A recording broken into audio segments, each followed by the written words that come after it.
What's up, guys? Mason the Brock Henderson here, and this is episode 1, Jessica Jones review. Probably gonna have a lot of these because I tend to binge watch shows, so be prepared. Just if you're watching this, just click to the next one. It'll probably be up by the time you finish watching this one. Um, man, just wow. First of all, probably the darkest that Marvel has gone. Um, I mean, just it's it's real. It's gritty. It's intense. Daredevil was really dark, but it was still kind of it was dark in a different way. It was dark camera wise. It was dark as far as the premise, um, and it was because it's Netflix, they can do a few more things that they can't do with movies without stepping into possibly too much, especially because most of these movies are fun. They're Marvel. It's fun stuff. Even Agents of Shield is still fun. Um, Whereas Daredevil kind of set the tone for what Jessica Jones I think I was expecting. But Jessica Jones just it took it even farther. It's gone beyond dark as in it's I guess the feel of it. Daredevil, it had a lot of fighting scenes, and the fighting scenes felt real. There was a lot of blood. Uh, just I don't know. The feel of it was a bit darker. In this one, there's a lot going on that just you don't expect to see in Marvel. Um, you got a lot of sex. You got a lot of uh, homosexual relationships. You got a lot of just people cheating on other people. I mean, it's a lot of stuff that I haven't seen in Marvel yet. And on the one hand, you know, it doesn't really, I guess, get to me too much. Um, so, but on the other hand, if you're used to watching Marvel, you're used to just having fun, not having to, you know, think too much. I guess this isn't the this is not the show for you. Um, this is definitely a lot darker, a lot more real. It feels like it's actually going on right now. A lot of this stuff, um, and there are a couple scenes that just felt like they were thrown in just for the purpose of showing that this this world that we're living in, there's a lot of crap going on. It's a lot of bad stuff going on. They have one scene, the head woman of this lawyer firm that Jessica is friends with, or not really friends, but I guess she kind of goes to her for work. They have the scene where they're talking and it's pretty late, and then her assistant comes up and is like, kissing the back of her neck, and then they, you know, turn around, and that's kind of where the scene cuts off. And then next thing you know, you see, I don't know if it was her girlfriend or her wife coming in. I don't know, you know, where that is, but comes in the next day, and the assistant sees that, and it's just like, dang, that's bad. Um, you've got, I think, I've heard a lot of people talking about that Luke Cage is the guy running the bar. I'm not sure. You never found out his name in this episode. I think it might be though, just because he and Jessica have sex, and it seems like he's worried about breaking her, and she's like, I won't break. So I think that it is Luke Cage, because I don't know a lot about Luke Cage. I've seen him in one, like, I've seen him in a Spider-Man video game. I know he's like bulletproof and super strong, and that's about all I know, I guess. Um, but anyway, so that they have sex, and then afterwards she goes into his bathroom and sees a picture of a woman inside his medicine cabinet, and she like leaves, goes outside, and just throws up, because it just makes her sick to think that she's actually become a part of this. And also, it could be from the amount of alcohol that she consumed, but I don't know. It feels like she's kind of like Captain America. She can just drink as much as she wants and not get affected by it. Maybe I'm wrong. Maybe I haven't seen her drink as much as I think I have, but it seems like she drinks a lot and she's never drunk. Um, so anyway, so the, but that's that's kind of where the main focus on is on this episode, is showing that a lot of bad stuff happens in New York, and not just evil stuff, just a lot of bad personal stuff. Affairs, um, mainly affairs is what the focus is on. It starts off with her taking pictures of two people, and then her client is angry because apparently it's his wife having an affair with his brother, and so she does like a little narration of her thoughts, which doesn't always work, but in this case it might because the main villain does mind control. So maybe having being able to hear her thoughts will help a bit. Um, I don't know where that's going to go, but so far in anything that I've seen where you can hear their thoughts, it gets distracting. These moments when you really could just keep it silent and show it all in her face. But some of the stuff that she said, or that her thoughts said, you really wouldn't be able to show on her face, I guess. And it does explain some stuff. It really didn't take away too much because it didn't do it too much. There were only a few scenes where her thoughts were being heard. But it overall that part of it was interesting. I think it's mainly building right now, building characters, finding out a bit of story about some of these characters. There's another character, can't remember her name right now, Trish, I think. It seems like they were either best friends or in a relationship together, but she's like this talk show host. It is Trish because her name of her show is Trish Talk instead of Trash Talk. Come on, you can do better than that. That's too obvious. Anyway, but she visits her. Apparently, she knows about this guy. His name's Kilgrave, and apparently she knows everything that happened with her. So it's interesting. Interesting story so far, and everything that's going on with her and these relationships around her.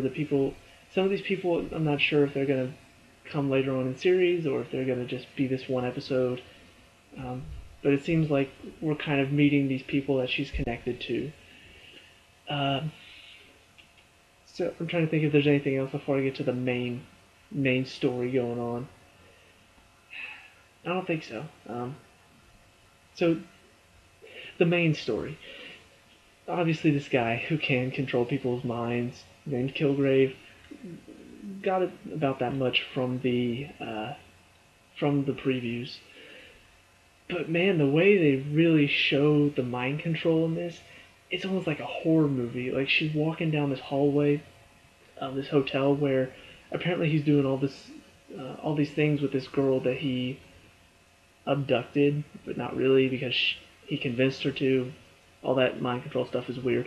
But her parents were referenced to Jessica by Kilgrave. And so he took her to this hotel that he took Jessica to as well.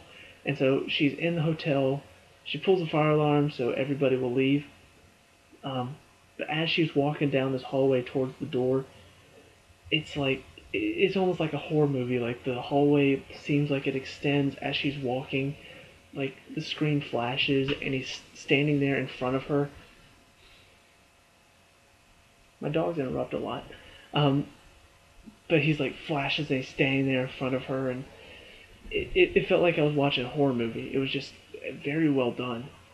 And then she gets into the room, finds the daughter, and that scene was just, it's very, very intense.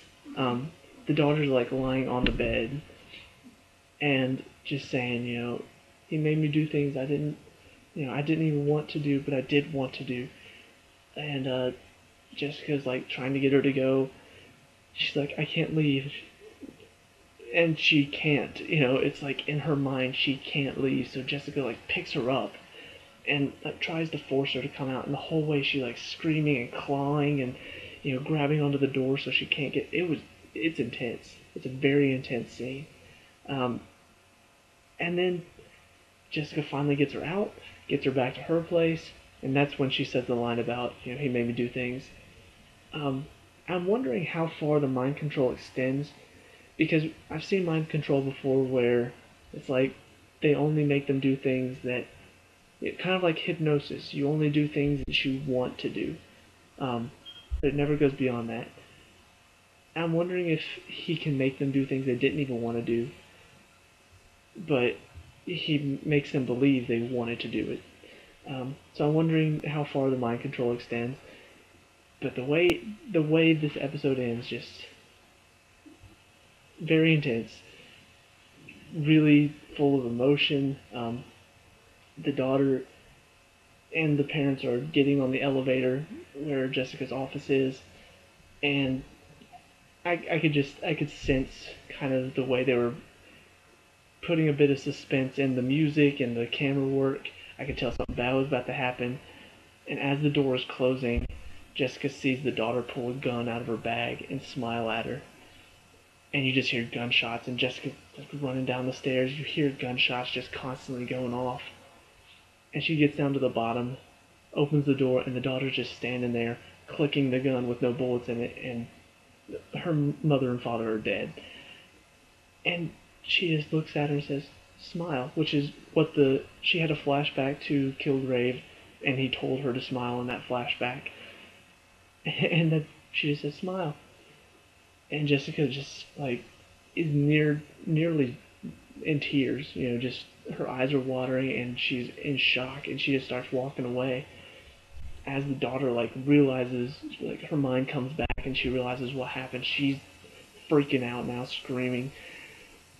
And there's just this moment where Jessica's about to get in the cab and just go, and in her inner monologue, um, it just she decides you can either run from the problem or you can do something about it, and she decides to do something about it and goes back inside, and that's where it leaves off.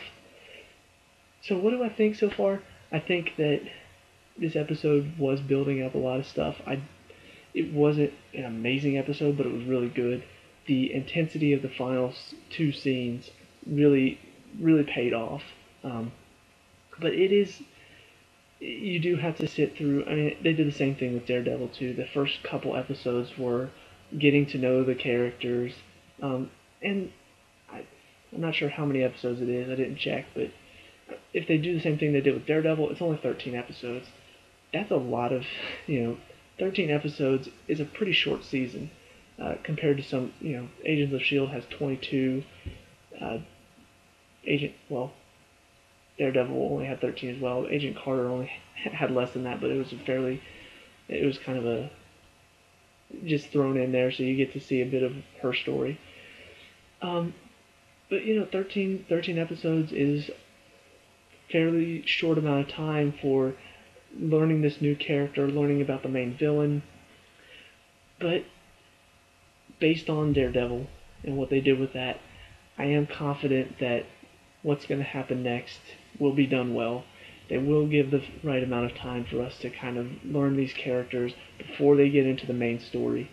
And the villain himself seems, they're not doing the same thing they did with Kingpin, which is don't even mention Kingpin until the third episode, and then I think it was the third episode, and then his introduction was just brilliant. I'm not. They kind of, she's seen glimpses of him. We've seen like his face hidden in shadow, so we've already seen him. We already know his name, so he's not as much of a mystery. But at the same time, he still is a mystery. Who he is, his motivations, and just the extent of his powers. We still don't know that much. So the villain himself, so far kept in shadows, and I like that. I don't like it when certain shows, Supergirl, instantly show who the villain is in the first episode and reveal almost everything about them, their motivations, and well, where's the mystery in that? So I like that they're keeping them in mystery. The one other thing that I do really enjoy about this so far is just Jessica Jones herself. I mean, her character she just is so sarcastic in almost everything she says, and she just got such a laid-back personality, which really plays into whenever she finds out that Kilgrave is in New York with her. She's no, the whole episode she's just been so calm, laid back about everything, and when she finds out about him, she just has this look of terror on her face. And every single time that she feels herself like remembering that, she has like this little technique where she remembers the road she was on, and then the road next, or the road she was on as a little girl, and the road next to that, and the road next to that, something like that. Um, but how how she does it is interesting because the first time she names 4 roads, and then the second time she named 3 roads, and the third time she only named 2 roads, and it's like I don't know if she's slowly forgetting, uh, but apparently this was just a technique taught to her. But like I said, her character when she's not freaking out is just really enjoyable to follow around, to kind of get to know her. The jokes are really funny, so I really enjoyed this first episode, and I'm excited to see where they take it. Let me know what you think, and I'll see you at the next review. Peace out.